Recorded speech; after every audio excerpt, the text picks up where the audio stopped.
Dear Mama Colleen, hi po. Ako po si Rain. Naisip ko lang pong sumulat sa'yo para makapag-unload ng mga tumatakbo sa isipan ko. At para maikwento ko na rin sa'yo at sa mga tagapakinig mo yung mga nararamdaman ko sa sarili ko. Mama Colleen, lampas na po ng 1 taon mula nang mamatay ang kapatid ko. Iniwan niya kami kaagad-agad. Hindi na po siya nakapagpaalam sa amin. Miss na miss ko na po si Bunso. Miss na miss ko na po yung mga panahong magkakasama pa kami nila Mama at ni Bunso sa Manila. Namimiss ko yung mga panahong kumpleto pa kami. Masaya, wala masyadong stress sa buhay. Alam mo yung gustong-gusto kong balikan yun? Pero imposible na eh. Kasi wala na nga si Bunso. At alam mo, hanggang sa mga oras na ito, napakasakit pa rin isipin na wala na siya. Pero kailangan ko nang mag-move on. Kailangan ko nang mag-move forward. Para sa mas ikatatahimik ng kaniyang kaluluwa. At nangako ako sa kanya na itutuloy ko pa rin ang aking buhay. Pero Mama Colleen, napansin ko kasi na simula nang mawala ang kapatid ko, hindi na ako yung gaya ng dati. Mama Colleen, alam mo yon, hindi na ako yung dating Rain na positibo mag-isip kapag dinadaanan ko yung mga pagsubok. Ngayon, ang bilis ko na pong ma-down at ma-disappoint sa sarili ko. Sa totoo lang, madalas kong ikumpara yung sarili ko sa ibang mga kasabayan ko nung high school at nung college. Kapag nakikita ko sila, nakakaramdam ako ng parang inggit. Yung mga batchmates ko, ang gaganda na ng trabaho, ang dami na nilang nasa barko, mga successful na sila sa buhay. Sabi ko sa sarili ko, ang swerte-swerte naman nila. Kasi nagbunga yung mga pagsisikap nila. Pero ako, ang tagal ko na rin nagbabanat ng buto. Ang tagal ko nang nagbabanat ng buto pero parang hanggang ngayon, hindi ko pa rin maiangat ang sarili ko. Pakiramdam ko, lugmok na lugmok ako at wala na akong iaangat pa. Mama Colleen, may trabaho naman ako pero yun nga hindi po stable. Bumabalik yung mga alaala na nasa abroad pa ako. Opo, dati na po akong nag-abroad. Napapaisip ako na what if hindi na lang ako umuwi? What if itinuloy ko na lang doon yung karir ko? What if hindi ako umuwi ng Pilipinas? Ano kaya ang buhay ko ngayon kung naging mas matapang lang sana ako, kung nilakasan ko lang yung loob ko? Gusto kong balikan talaga yung mga panahon na ang lakas-lakas pa ng confidence ko sa sarili ko. Pero kasi hindi ko na po mahanap yung dating ako. Eto ako ngayon nagtsatsaga sa pinasukan kong trabaho. Yun nga lang, pakiramdam ko kahit anong sikap ko, hindi pa rin ako nakakaipon. Kaya tuloy feeling ko hindi ko na deserve na i-treat yung sarili ko pag meron akong ekstrang kita sa pagiging isang delivery rider. Kasi kahit ano namang pagod ko sa trabaho, kahit gusto ko kumain sa labas o sa restaurant, iniisip ko pa rin kung papaano ko titipirin itong kinita ko. Hindi ko nga minsan napapansin yung schedule ko sa pagiging rider. Mula alas 5 ng umaga hanggang alas 8 ng gabi pero lumalampas pa pala ako hanggang alas 10 eh. Kaya may mga panahon na talagang naiisip kong hindi ko na ata kaya.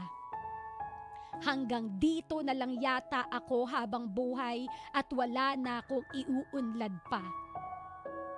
Napapaisip nga rin ako eh, proud pa ba sila Mama at Bunso sa akin kahit ganito ang kalagayan ko?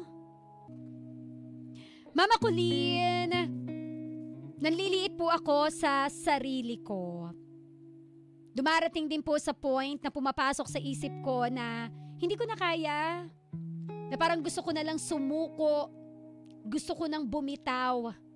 Gusto ko na lang mawala sa mundong ito. Nahihiya rin naman ako magsabi sa iba. Wala rin ako mapagsabihan ng problema ko. Ganun kaliit yung tingin ko sa sarili ko. Minsan nga, nagdarasal ako na sana palagi na lang akong bata. Yung tipong wala akong iniisip na bills o problema. Yung tipong gusto ko na lang bumalik. Yung panahon na ang problema ko lang ay kung paano tatakas sa bahay tuwing tanghaling tapat para makapaglaro sa mga kaibigan ko o hindi kaya kung anong kakainin o anong lalaruin. Alam mo yung mga ganong bagay, Mama Colleen? Bukod pa dyan, nakakapagod na rin kasing humarap sa mga problema na parang hindi matapos-tapos. Pabalik-balik na lang. Sa trabaho ko nga, napakadalas uminit ng ulo ko dahil sa stress. Bilang rider pa naman, importante sa amin yung ratings ng mga customer namin. Minsan nasusungitan ko sila, nabibigyan ako ng mababang rating, kaya naapektuhan yung account ko, kaya minsan nasususpindi po ako. Nag-isip na nga ako dati na magpakonsulta sa psychologist o kung ano man ang tawag doon. Pero pinapangunahan ako ng hiya kasi ayoko makaabala sa ibang tao. Pakiramdam ko ayaw din sa akin ng ibang tao kaya naisip ko tuloy na lalo pang i-down yung sarili ko. Halimbawa na lang po, pag may nakikilala akong babae, pinapangunahan ako ng insecurity na baka hindi ako maging type nito, baka hindi ako magustuhan. Kaya nagagalit ako sa sarili ko to the point na ayoko nang sumbukang kumausap ng babae kasi wala rin namang mangyayari. Hindi rin naman ako magugustuhan. Baka ang ending, paasahin na lang ako, wala ring kahantungan kung susubok akong magka-girlfriend ulit. Mama Colleen, pagpasensyahan mo na rin sana na medyo nasobrahan sa pagkanega yung sulat ko. Gusto ko lang talagang pagaanin yung utak ko sa dami ng mga iniisip kong katoksikan. Sana maintindihan ng mga tagapakinig ng programa mo ang sitwasyon ko. At kung meron man kayong payo, makikinig ako. Sisikapin kong sundin para na rin sa sarili ko. Hanggang dito na lang muna, Mama Colleen. Salamat sa oras, salamat sa pagbabasa. Salamat dahil nandyan ka. Muli, ako si Rain at ito ang aking pinagdadaanan. Ang aking kwento dito sa Heart to Heart with Mama Colleen. Real Talk. Ano nga ba ang true meaning ng happiness sa'yo? Ano nga ba ang true meaning ng success sa'yo? Rain, sabi mo nga ang dami mo ng what ifs. Ang akin, what if piliin mong mag-let go sa nakaraan? Kasi habang nakakapit ka sa nakaraan mo, habang hindi mo tinatanggap yung bagong kapalaran mo, hindi ka talaga makaka-move on or move forward dahil hinahayaan mong hatakin ka ng iyong nakaraan. Alam mo, minsan yan po ang dahilan kung bakit hindi tayo makausad-usad sa buhay dahil masyado tayong clingy sa past natin. Kaya nga past, nakalipas na. Kailangan mong harapin yung bagong yugto ng iyong buhay. So ganito, i-relate na lang natin sa yung buhay mo sa pagiging delivery rider mo. Hindi na ako lalayo, okay? Di ba kapag magaan yung dinideliver mo, ang bilis mong nakakarating sa paroroonan mo kasi nakakasingit ka, kumbaga wala kang sasabitan kasi nga magaan lang yung dinideliver mo. Maliit na item lang, kumbaga. Pero kapag ka malaki, struggle is real. Yung tipong ingat na ingat ka, dahan-dahan ka talaga kasi baka sumabit ka. Di ba? Hindi mo magawang sumingit. Kaya bumabagal lalo yung takbo mo, di ba? So ganun lang din sa buhay, Rain. Kailangan mong bitawan yung mga bagay na nagpapabigat sa iyong pagtakbo. Kaya ka siguro nandyan sa sitwasyon na yan kasi nakakapit ka pa rin eh. Ayaw mong i-unload. Pero sabi mo nga gusto mo nang i-unload pero gusto mo, sinasabi mo pero iba yung ginagawa mo. Kinokontra mo yung gusto mong mangyari. Yun yung problema. Kung meron mang kontrabida dito, ikaw talaga, sarili mo, kalaban mo.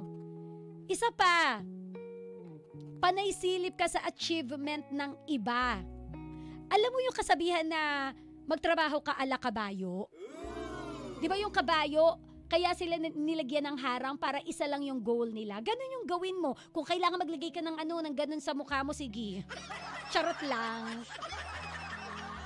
Alam mo, again, yung insecurity na nararamdaman mo ngayon, ikaw lang din talaga ang gumagawa nito because you always compare your success sa iba. Hindi mo alam, successful ka rin naman sa ibang paraan nga lang. Ngayon, alamin mo sa sarili mo, ano nga bang ibig sabihin ng success para sa'yo? Kapag mayaman ba, successful na? Kapag may gold ka ba, successful na kaagad? Kapag ka naka-iPhone Pro Max fully paid ka ba, successful na kaagad? Naka-iPhone ka nga, wala namang load. Kapit ka naman sa wifi ng kapitbahay. Kasi ako, bebe ko, no, ang true meaning ng success para kay Mama Colleen ay contentment. Yung happiness. Yung happiness na kasama ko yung mga natitira pang mahal ko sa buhay. Oo, nabawasan na, wala na si Bunso. Pero ikaw na rin ang nagtanong kanina, magiging masaya kaya sila kung ano ka ngayon? I'm sure si Bunso ayaw niya na yan ang nagiging takbo ng utak mo. I'm sure si Bunso nakokonsensya na bakit pa kasi ako namatay? Tuloy si Kuya nalungkot, 'di ba? So yun ba yung gusto mong i-message kay Bunso? Na parang siya pa yung rason kung bakit nalulungkot ka ngayon? No, think the other way around.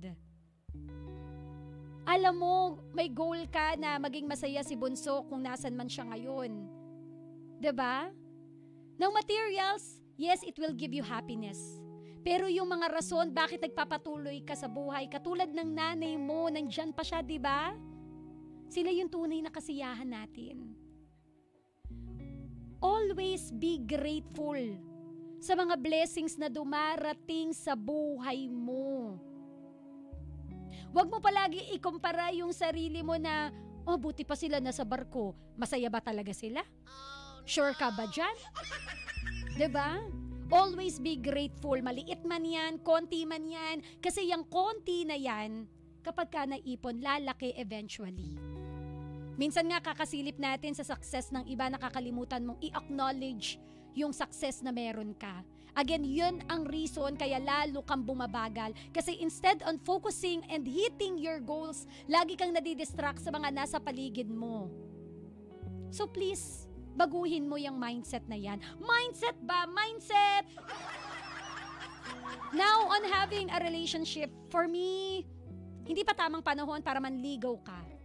Hindi pa rin talaga tamang panahon para magka-girlfriend ka. Kasi kailangan mo munang i-resolve yung issue mo sa sarili mo.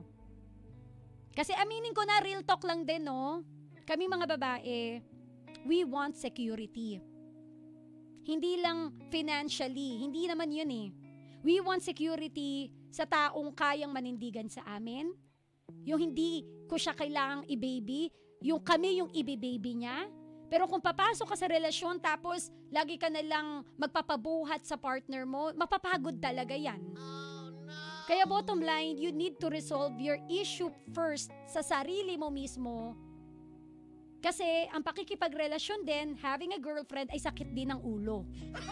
Baka tuluyan ka ng mabaliw talaga. Kapag ka may problema ka pa nga sa sarili mo, problema mo pa yung girlfriend mo, ay dung. Diyos ko dung. Yun na lang yung masasabi ko. Okay? So, i-resolve mo muna yung issue mo. Kung gusto mo magpatingin sa psychologist, go for it. Huwag mong ikahiya ang magpatingin at magpatulong sa psychologist. Kung kailangan mo talaga ng help, huwag kang mahihiya. Kung gusto mong gumaling, huwag kang mahihiya. Baka sila na nga talaga ang kailangan mo. Expert na talaga ang kailangan mo. Expert help. Again, please tulungan mo ang sarili mo. Baka kulang ka rin ng pagsisimba. Ba't di ka magbalik loob kay Lord? Pumunta ka ng simbahan. Kasi masyado ka nang occupied sa trabaho mo. Try mong isingit yung simbahan. Magdasal ka. Mag-confess ka. 'Di ba? Maraming paraan. Hindi pagsa-self-pity ang tanging paraan para maging okay ka. Kahit anong advice ni Mama Colleen, kahit anong advice ng mga malalapit sa buhay mo, kung ikaw mismo ayaw mong tulungan ng sarili mo, wala kaming magagawa. But just to pray sa mental health mo. Okay? Kayang-kaya mo yan. Labanan mo yung kung ano man yung mga pinag-iisip mo sa buhay. Padayon ka lamang. You are still blessed. Lagi mong iisipin yan. Siguro, ito yung maituturo ko sa inyo, bebe ko. Ako, totoo lang, dumarating din ako sa punto na parang I am lost.